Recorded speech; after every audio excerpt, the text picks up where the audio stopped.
guys, and welcome to another episode of The Lead-In, final episode for the Euros. Of course, we've managed to get to the final. It's England. You should be very happy, eh? It's England. It's England.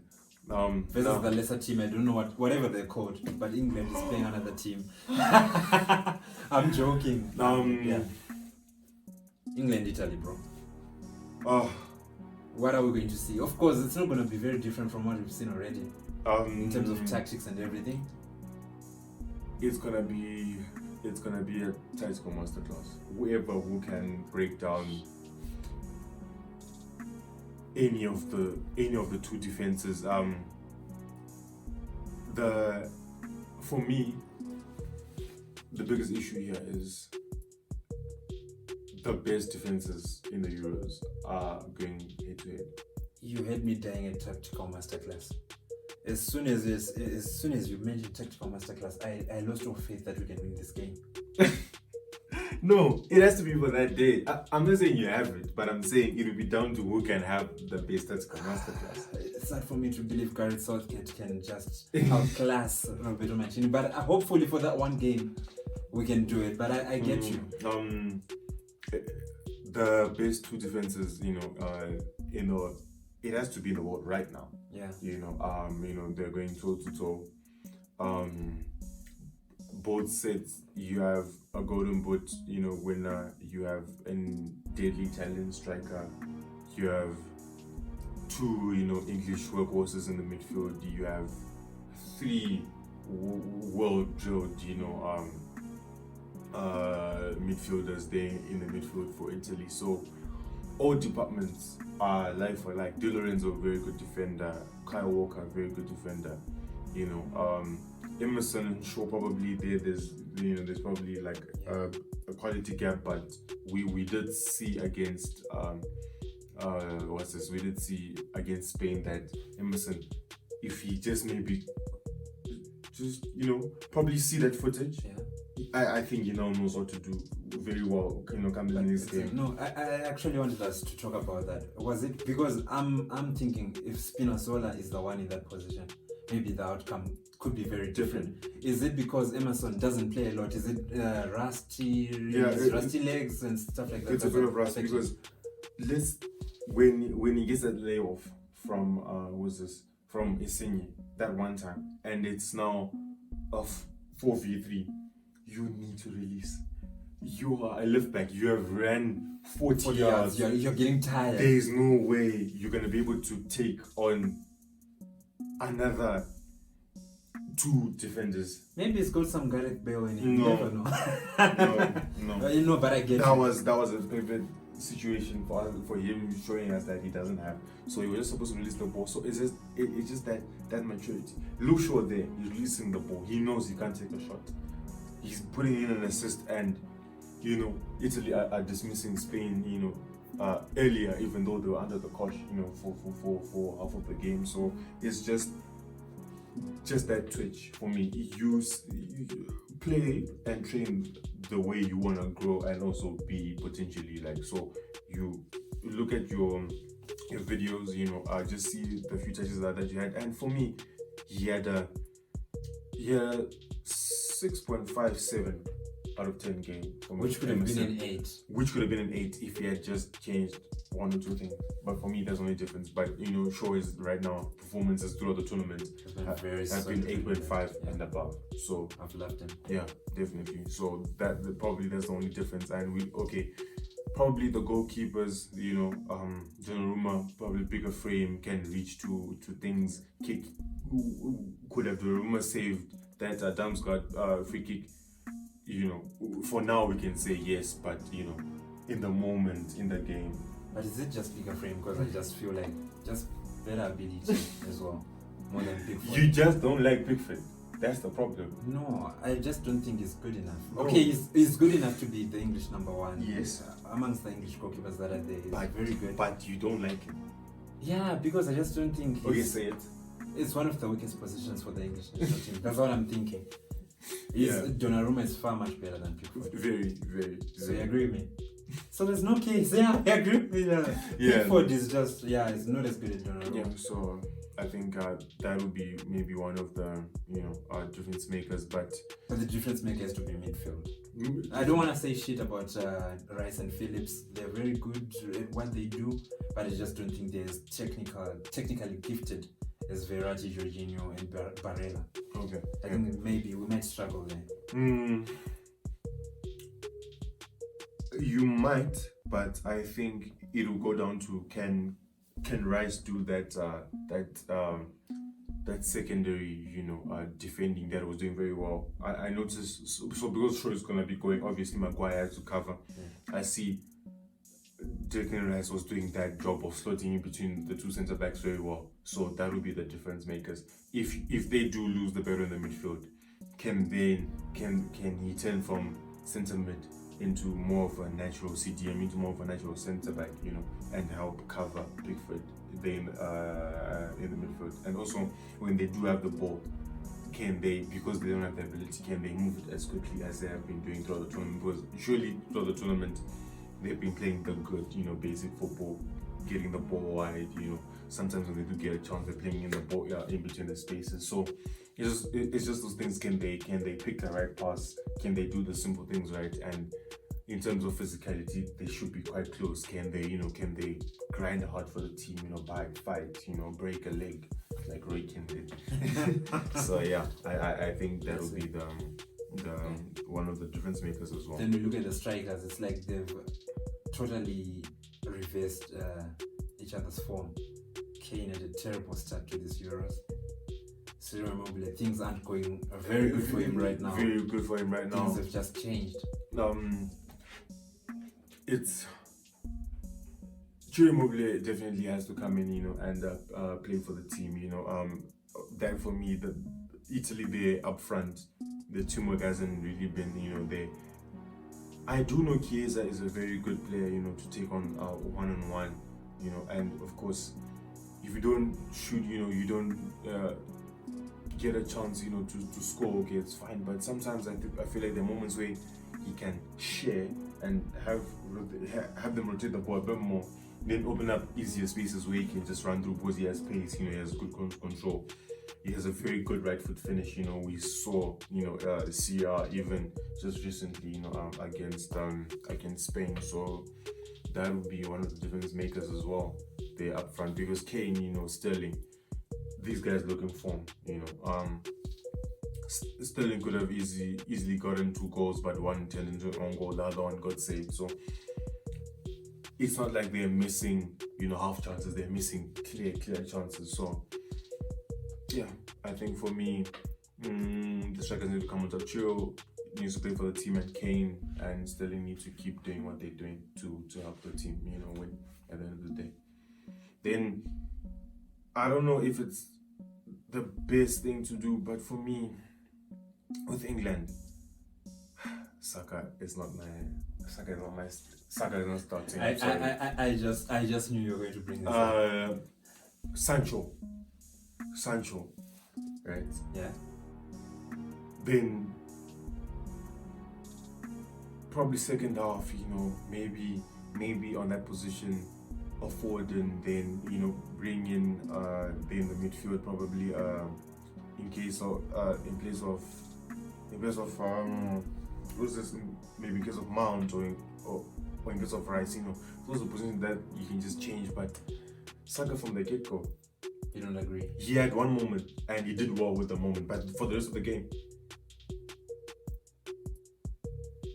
I'm starting. You're an England fan, so obviously you're gonna have life for the kid, but played quite well for me. But you think maybe Sancho might do better? In my as I do coach right now, it could be goalies, right? But even when I look at the tactics or the players, whenever you can see that we just need to there's no harm in trying, But I would go with him starting Saka come the final, because I don't think he's gonna try in a final. Because in a final, Saka obviously, when he looks back at his game, a few loose touches are there and there, but him contributing to the team going forward, definitely gonna give him some confidence, so he can definitely use that to grow into the next game. So you're predicting that England is not going to change their team as well? Nah, Just the same team? No, the same team. Italy, same team? Chiesa definitely is gonna start there. Chiro obviously is gonna start there. Insigne obviously. Yeah, so yeah, it'll be same. Then Locatelli did come on that time, but his performance didn't look too convincing. The penalty as well didn't look too convincing. I wouldn't really judge a player on those small moments, but Verratti, in as much as they were poor, the moments when he did have the ball, he tried to. And he was fighting. He was fighting quite a bit. I liked his fight. Jorginho, obviously, there's no way he won't start. Then Barella, yeah, it has to be the same thing. Then Emerson, Bonucci getting, there's no way they won't start. Di Lorenzo, Donnarumma, and go. Same thing, same starting. So let's get to the boring part. The boring part. What's the boring part? The predictions. Actually, it has to be exciting. I'll go first. Yes. Who's winning? The game is gonna go to extra time. Why? We're looking at. I wouldn't want to be pessimistic, but Italy's performance against Spain, these two teams, their performances in the semi-finals, going into the final, were a bit 6 out of 10ish. The other ones were probably 7s, probably 8s. These two performances for both teams were one of the lowest, if I can say. So going into this final, if they are nerves, right? Yes. It's probably gonna end, in full time. If they are nerves, right, they're gonna finish probably extra time, probably penalties. But if we do find a team that's gonna step up, I believe it's gonna be. You believe it's going to be? I believe it's gonna be England. You ready to kiss the badge? England are gonna. I think are gonna take this. My issue being that England defense will probably look quite stern, and I think Sterling and Saka will have a bit of joy. Exactly. A bit of joy. Run those old men ragged. Definitely. Yeah. So. Because they looked straight versus Spain, but Spain just didn't have a striker. I think for the first time in the tournament, that's when Chiellini and Bonucci looked 38, 37, whatever they are. But now another question is, can England move the ball as well as Spain did? Yeah, that's another thing.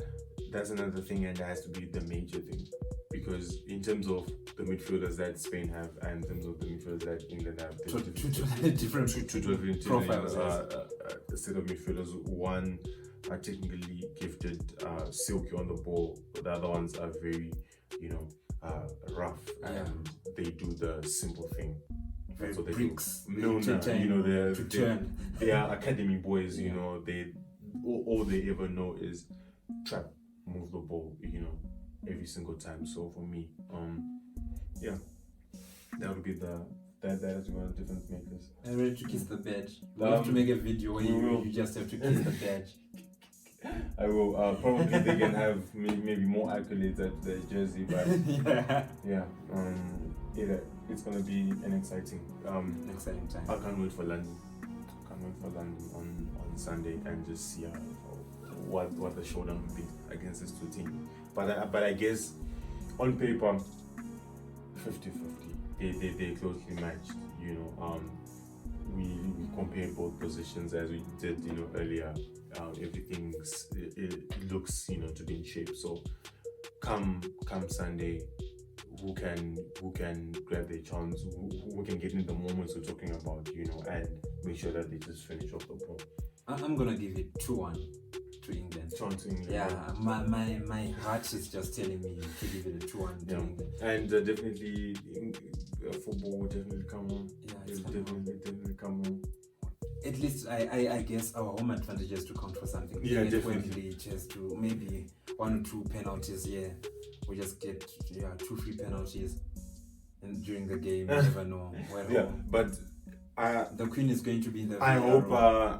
I hope I hope we don't have any controversial decisions. Of course. I hope for clean goals, clean tackles, end-to-end matches that transitions, quality on the ball, everything about it should just show that okay, these two teams are in the final and they're here to fight and may the best team win. Right. A question I have to ask you. Yes. If I'm not saying when, I'm not that cocky. I'm a real England fan. I've got a bit of pessimism. If Gareth Southgate leads this team to the trophy, will your opinion of him change? No, it won't. It won't. There are definitely things that he will win, but if you want to be one of the greatest coaches, he definitely needs to change that 4-2-3-1 into a more attacking threat. Something more. When TT came to Chelsea and he literally, the first thing he said was, "I want to build a team that's unplayable." And he had one training session before the first game, I remember. Yeah, I need to have a team that's unplayable. We need to be on the level where if you're playing Chelsea. Barcelona, when they lost to Bayern Munich, 8-2. Quality, yes, everything, tactics, but before Bayern even arrived for that match, Barca already knew at the back of their heads that these guys are coming for blood. Nothing less than that. And when you have an opposition where they are like that, there's a moment when United were red hot. You would score one, and if you see how teams then naturally then start to defend, it's because they know this team is gonna come at us. So we genuinely need to close the gap, and it'll be 1-1 by 45, and you think 90 minutes it's over. Then they keep grinding, they're unplayable like that. Then 2-1 they win the match. So for me, that's what Gareth Southgate now need to lead up to that young talent. How can he mix them up there in front? Is this team going in transition? I don't know. Not really. No, you can't. You have. This is the team. This is their team. Yes. You have had this guy, for a couple of years, and 2022. If he wins here, 2022 is now a stage to just show how brilliant of a manager he is. So, best of luck to him and Mancini. Come Sunday. We hope these managers come with their best tactics, their best football, and their best suits. Their best suits. Oh, the Italian suits. Oh. I look like Shimani in those, definitely. Yeah, so that has to be about it. The rest we can always, chat about it in the review show. Exactly. Yeah. So guys, this was it for the lead-in for the Euro 2020 finals. Thank you very much for having us and for your courage to always, to always like, to always subscribe, to always comment, and for us to always be engaged like this. Exactly. Thank you very much. Only a little disappointing that we didn't have 2 different predictions. We both predict that England is going to. Yeah, no. It's Chris just admitting that it's time for him to kiss the bag. He thought he wasn't going to do it, but the time has come. You can't run away. Okay, so let's make this is it from now. Yeah. Starting when the Premier League starts. Yes. If England lose, you have to wear this my new scarf every episode. Or maybe when I say so. So that day, if I just randomly take it and I say wear it, you have to. At least three episodes. No, and I will choose that one where probably we won. Against Chelsea. We probably beat Chelsea out. That would be it. So I'll pick and choose my days. I'll accept the challenge. You accept the challenge. Even every episode, I'm cool with it. Okay. It hurts, but I'm cool with it. I think this is just a moment where I show that the belief I have in my boys. For England. They will rescue me out of this situation. I will not have to wear a Man United scarf because Kane is gonna score the winner on Sunday.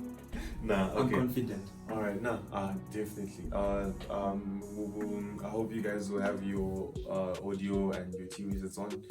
for Sunday. And Audio. Is this anyone who's still listening on audio? Imagine that guy who's working a shift. Oh, and yeah. He's the only way he can That hear was it. very little of me. Thank you. No, I'm saying you gave me great insight. Yeah, definitely. So your yeah. audio and your TV visual sets, and we'll look forward to make sure that our predictions go through and we can catch the badge. Yeah, And someone doesn't have to wear Man U shit the whole season. Okay, that's great. Goodbye, guys. Thank you very much for joining us. Ciao. I'm gonna leave that in there. Thank you for watching TK Sports. For more awesome content from this channel, please subscribe. And also, engage with us on our social media platforms down in the description below.